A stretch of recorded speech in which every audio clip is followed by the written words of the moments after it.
This is the Bahamas Tonight, the Northern Edition. Good evening. I'm Sabrina Brown. Thank you for joining us. Topping the news tonight, the cleanup of government buildings on Grand Bahama remains a work in progress. For several days last week, a number of key agencies were closed to the public to facilitate deep cleaning. Those offices reopened today, and tonight we tell you about the latest efforts to ensure that these structures are environmentally safe. The C.A. Smith Building and the Harold de Gregory Complex recently underwent a deep cleaning and removal of mold. Both government buildings were given the all-clear by the Department of Environmental Health Services and deemed to be free of all contaminants. But the assessment of government buildings continues. Last week, offices located in the National Insurance Board building were shut down for deep cleaning and mold remediation. The Minister for Grand Bahama, Dr. Michael Darvill, says that process has been completed. I am pleased to inform the community of Grand Bahama that as of this morning, 9 o'clock, the building is completely up and running for interaction with the community. The building is now rendered free of contaminants by the Department of Environmental Health. And the next building that we have started is the Garnet Lavarity Justice Center. The residents would note that over the weekend we've begun to see the process of removal of the mold on the outside of the building. A contract was awarded to a company by the name of Allstate Construction through a tender process. Minister Darvill says the operations at the Justice Center will continue as normal. We intend to do the renovation work and all of the mold remediation work at a time when the facility is closed. Usually the weekends. We are confident, based on what we have seen thus far, that we are able to ensure that the necessary maintenance and deep cleaning is done when the workers are not in the facility. The minister says this exercise highlights the need for a proper maintenance plan for all government buildings. The government has put in place a very strategic plan for proper maintenance of government facilities here on Grand Bahama and through the Commonwealth of the Bahamas. Going forward, these important pieces of real estate and assets of the Bahamian people must be properly maintained so that we can prevent what has happened in the past. So I'm pleased now that we are moving swiftly now with the Garnet Lavarity Center. Acting Permanent Secretary in the Ministry for Grand Bahama, Harcourt Brown, says all government entities are now required to comply with the provisions of the Safety and Health at Work Act, which require that all establishments with 20 or more persons employed, that they would have occupational safety and health committees. In that regard, we have sent out notices to all of the agencies, all of the government departments in Grand Bahama, reminding them that they are to set up their safety and health committees. And these committees will have responsibility for ensuring that the maintenance schedule, among other things, of all of these respective buildings are followed and that they are carried out in the time frame in which they have been assigned. The post office building has also been assessed. That report should be completed soon. The government strengthening its partnership with a United States-based institution. The group arrived on Grand Bahama today to an authentic Bahamian welcome. Among the officials addressing the visiting scholars was the Minister for Grand Bahama, who issued a special challenge while at the Total Educational Center in Hawksville. Joan Davis-Roll was there.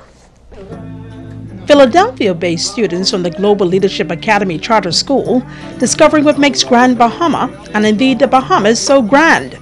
A dose of Bahamian culture through the pulsating sounds of Junkanoo resonated the campus of the Total Education Center, where officials were hosted to a cultural explosion.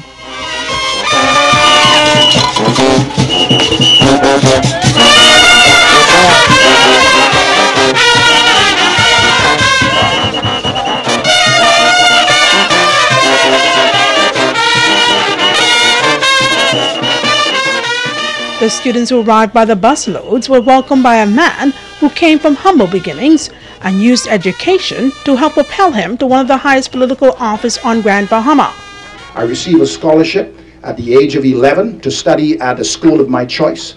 On completion, I received a scholarship to study at the College of the Bahamas, which is one of the finest institutions in the country. From there, I had another scholarship to go off to study engineering in Canada. On completion of that, I had another scholarship to go off to study medicine. I'm a product of the system. So for any of the children that's out there who from West Philadelphia, I want to tell you, it don't matter who you are. It don't matter where you come from. It don't matter if your light is off in your home. The reality is you can determine your future, and the sky is the limit. I'm a living example of it. We've established strong partnerships, very strong partnerships with the major industrial companies, such that the vast majority of our people, once they finish, they go straight to work.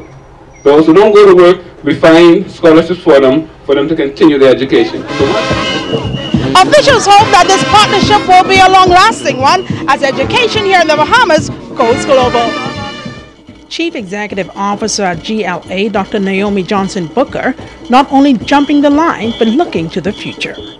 And we could have a global leadership charter school here in the Grand Bahamas if you want to talk. They come here to the Bahamas because you have some of the strongest history that we could see about as opposed to flying to Africa, which is on the next go round. But just letting you know that that's where our tie is. For us too, we have established some wonderful family and friends with people who have accepted us and made our day very, very different.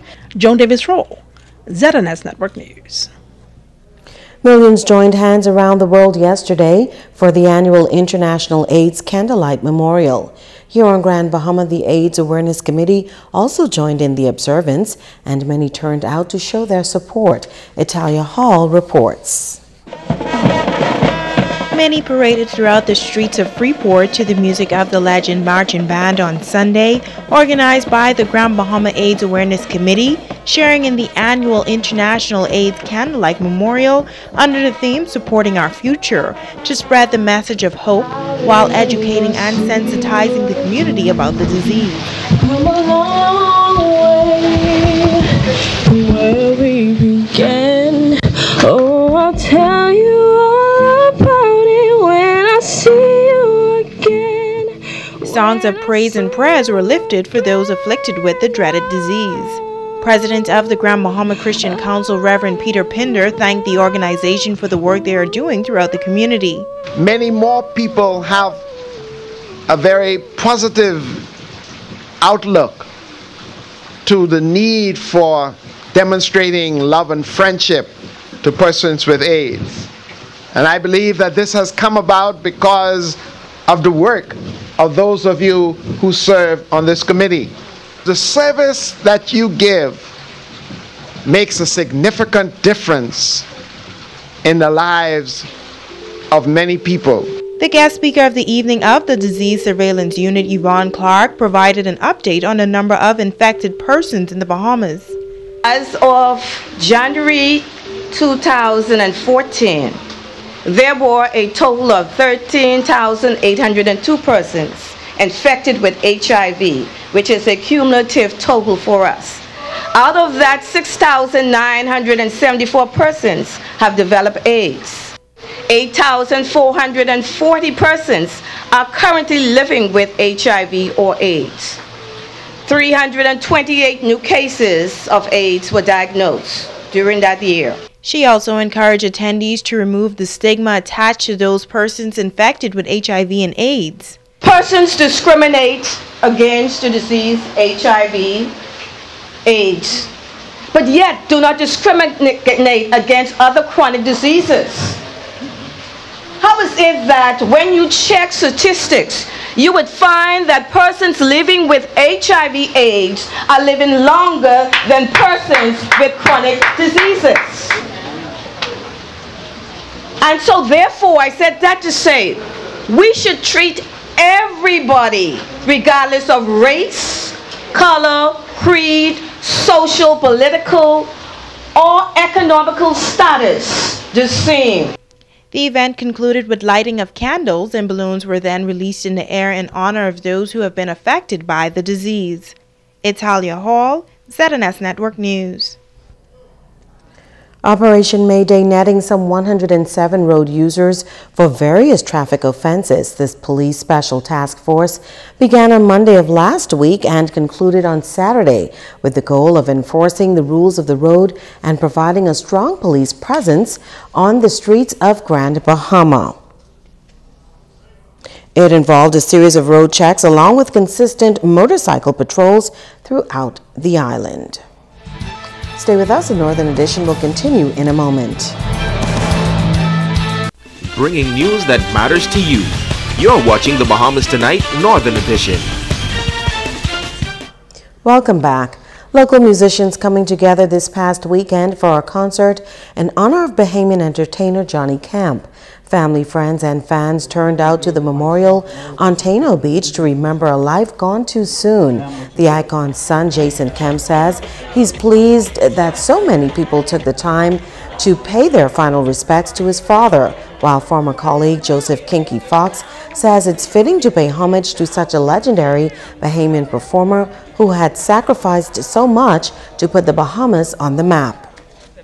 I feel like there's a lot of love around because that's what my father was all about, you know. He was kind of the embodiment of love, and to see all the people he brought together throughout the years and all the stories they have to share. Everyone's kind of like family, so it's therapeutic. It helps me out a lot.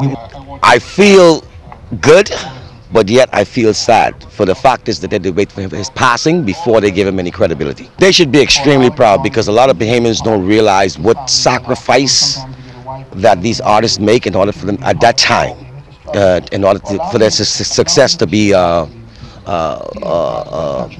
very strong. The Minister for Grand Bahama, Dr. Michael Darvill, also attending the memorial. He says he hopes that the Bahamas would do better at recognizing their own artisans while they are still alive. For me, it's a pleasure to be here. I happen to know Johnny Camp many, many years ago, and just watch him bloom into something special. He's a musical icon, and like I said while I was up there, that the time has come for us to do a better job in recognizing those artisans in our community who have just excelled to the highest heights. And so as a community, I believe that we should come together to do something special for him in recognition of his great accomplishment and what he has done to promote the Bahamas and particularly the island of Grand Bahama. Kemp died in Jamaica 1 month ago. The staff and students of the Beacon School saying farewell to veteran educator and administrator Miriam Sweeting. After spending almost 2 decades at that institution, the beloved educator is heading into retirement. As Megan Shepard tells us, a special assembly was held at the school this morning in her honor. I believe you fly. I believe you can survive. The Beacon School family coming together Monday morning to honor and celebrate former Principal Miriam Sweeting, who is now on her journey into retirement. Sweeting has been in the profession for some 4 decades and has worked on various islands in the country, but she says her 17 years at the Beacon School has been the most rewarding. In the regular school, you know, you expect students to achieve and to become doctors, lawyers, business owners. And but here at the Beacon School, you know, once you see how the students are able to communicate, those who couldn't before, they're able to communicate, and you see great improvement in their social skills, because that's how you survive out in the community. Social skills, very, very important. Guest speaker Leroy Rigby, a prefect at St. George's High School, says that Sweeting's constant encouragement and positivity helped him to believe in himself and to excel. She saw the potential in me. She saw that I could go beyond. I used to limit myself. She basically was always used to tell me that, Roy, you could go more. You could be whatever you want in life. You can do anything through Christ who strengthens you. And I thought about it, and I was like, she's right. She's right about everything she stated. Several classes showing their appreciation to Sweeting through song and poems and small gifts. Henry St. George, speaking on behalf of his mother, school patron Lady Henrietta, says Sweeting truly made a difference at the institution. She is someone who's dedicated her entire life, her career, to education, and particularly over the last 10 or 15 years, the Beacon School has reaped the benefits of that. she's a truly inspirational woman in terms of her dedication to the kids that she's worked with, and you can see how that has had such a positive effect on some of these young children. I think today's a very special day, and I'm just honored to be a part of it. Registered nurse Vernita Russell worked with Sweeting for 11 years and describes her as the ultimate teacher. First of all, she really loved her students. She went above and beyond for so many of her students, bathing, feeding, whatever they needed, she provided. Another thing about her, she knew them personally, their family members, anything that was happening in their lives. She knew about it, and she did something about it time and time and time again. She never ever seemed to get tired. And the third thing about her, she really knew her subject of teaching. Sweeting, a new grandmother, says she plans to spend her retirement with a new bundle of joy. Megan Shepard, ZNS Network News. Thanks, Megan. The month of May has been designated Stroke Awareness Month, and the theme this year is prevention. Tonight we begin a three-part series taking a closer look at the condition and how to safeguard against becoming a victim.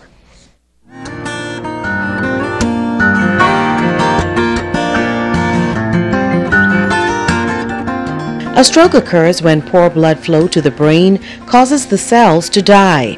This is usually caused by a blood clot or a ruptured vessel in the brain. Physical therapist with the Grand Bahama Health Services, Catrice Robinson, says stroke is becoming more prevalent in the community. She says they see about 20 new cases of strokes every 3 months. Each stroke person is different, and what they present with is different. You may have a patient come in with a stroke and they may recover in 3 months, whereas someone else may come in with a stroke and they may take 18 months to recover. Robinson says prevention is key to averting a stroke. She says in addition to maintaining a proper diet and exercise, taking medication as prescribed by a doctor is vital. One of the biggest challenges we have is persons not being compliant with medication. That's high blood pressure medication, that's diabetic medication, and cholesterol medication. Once you have a medication to take, just because you feel better does not give you the permission to stop taking the medication. So you need to take, and don't wait until your medication is down to the last one before you go to the pharmacy to get the medication. You need to always have your medication on hand with you and take them as directed. Stroke survivor Gail McIntosh says it is important to know how to recognize and respond to stroke warning signs in order to act fast. If something is going on with your face drooping, alpha face, arms, if you can't raise your arms, if you raise your arms and they drop, that's a sign. Speech, strange, a slur, and T for time. Time is of the essence, very important. If you recognize that you need to call 911, get that person in for a treatment, because there's a treatment and there is a window that you can be helped. Gail is also the president of a newly formed nonprofit organization, Grand Bahama Survivors of Stroke. She says the goal is to empower, educate, and enhance the lives of stroke survivors. When I had a stroke and going through rehabilitation, the support I got from another support group was impressive to me and helped me a lot. Now tomorrow night we'll hear from other stroke survivors. And now to our nightly feature, Ask the Doctor. I'm Dr. Monique Pratt. Mel from Nassau asks, my nephew has suffered from asthma since he was young. He's now 17. Shouldn't he have outgrown asthma by now? And if not, can he be cured? Mel, thanks for your great question. While it is true that childhood asthma does sometimes resolve as children grow up and become young adults, this is not always the case. For some people, asthma is a minor nuisance. For others, it can be a major problem that interferes with daily activities and may lead to a life-threatening asthma attack. This is because asthma is a condition in which your airways narrow and swell and produce extra mucus. This can make breathing difficult and trigger coughing, wheezing, and shortness of breath. The symptoms of asthma can vary. You may have infrequent asthma attacks, have symptoms only at certain times, such as when exercising, or have symptoms all the time. If you, your child, or your teenager has asthma and experience frequent asthma attacks, please take him or her to see a doctor or to the nearest emergency room immediately, because his or her asthma medications may need to be adjusted. If you have a question, please post it on PHA Bahamas on Facebook or email askthedrbahamas@gmail.com. I'm Dr. Monique Pratt, and this has been Ask the Doctor. Don't go away, sports is up next with Ricardo Liborn.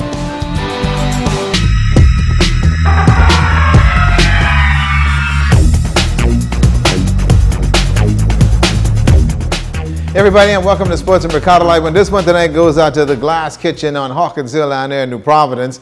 Banana pancakes with eggs. Okay, guys, put on Bahamas as first flight in the morning. Sabrina, you're going to be in for a treat. The Grand Bahama Little League Championship from the weekend. The BCA Tigers won the Major League title with a 6-0 win over the Pelican Bay Flyers. In the big league game, the Statoil Lions held off the Bahama Buccaneers 11-9 in Game 1, and in a coach pitch, the GB Port Authority Lions over the Freeport Container Port Buccaneers 13-4. As for the other games, let's go to the ballpark. The BCA Tigers and Playtime Sports Nationals on the diamond in Game 2. The Tigers up 1, and the plan for Game 2. The Nationals in a hole trying to get back on track into the Junior League Series. The double to right was assigned. The next batter will ground out to the pitcher Shavano Monroe. They're down though, 24-11 to the Tigers. Chalked as one of the sloppy base running. Caught in the rundown. The Tigers defense won the game and the series sweep. Shavano was also 2 for 3 at the plate. The fans in the stands for the minor league finals, Flyers and Lions. The Pelican Bay Flyers on offense, and that's a base hit to center. Coca-Cola Lions tack on an RBI. The next batter, this time the shot to left field. Another run is going to score for the Flyers. But wait, here comes another run for Pelican Bay. Pelican Bay gave no quarter. Another base hit to the right side. Coca-Cola defense falling short and gives up another run. The fans on the Lions side on the edge of their seat. On the Flyers side, they're still talking football. Man, wait until September, guys. 16-3, the Flyers up and need 3 outs. The Lions with a last-ditch effort on offense. To no avail, the Pelican Bay Flyers, Cole Hanna got the win and the series sweep. Jared Hall was 3 for 3, and the Flyers, simply congratulations, says Coach K. Brian Hanna. So I'd like to congratulate them for their hard work and the parents who would actually supported them in bringing them to practice every 2-3 days a week. And whenever I call for them to come to practice, you know, the parents will support it. So I want to thank the parents of these kids who would have actually supported them throughout the season and prior to the other season. Otherwise, from that, we had a great season.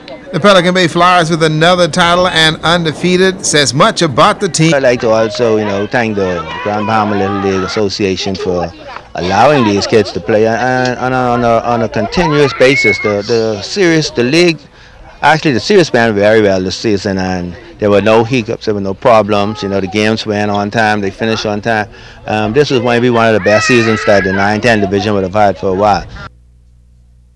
And congratulations to those kids. Well, the Sunlight Baptist Academy Stingers held a special assembly this morning. The Stingers won the primary school Nico Grant Nita Doherty primary school title. You see, the patron, Mr. Nico Grant, MP for Central Grand Bahama, presented Renee Bastian with the award. Also congratulated Samaya Lundy, and also Super Softball season. Hats off goes to Sunland Sasha Kelly, and also the girls champions, looking pretty good for bragging rights, Bishop Michael Eldon, and also was right there as well, and that's Godfrey Williams, who also shared in it. And also the boys, the super season there, Dario Grant, outstanding softball player in his own rights. And also, we got to say to Jordan Harvey as well. Those kids all had a wonderful time for Sunland. And I want to say thanks to Jenny for sharing those pictures with us for those kids who also had a wonderful time. Way to go, Sunland. You guys are the top of the class this year and will get the primary school award. That's it for sports tonight. And pancakes are on the way. Right, guys?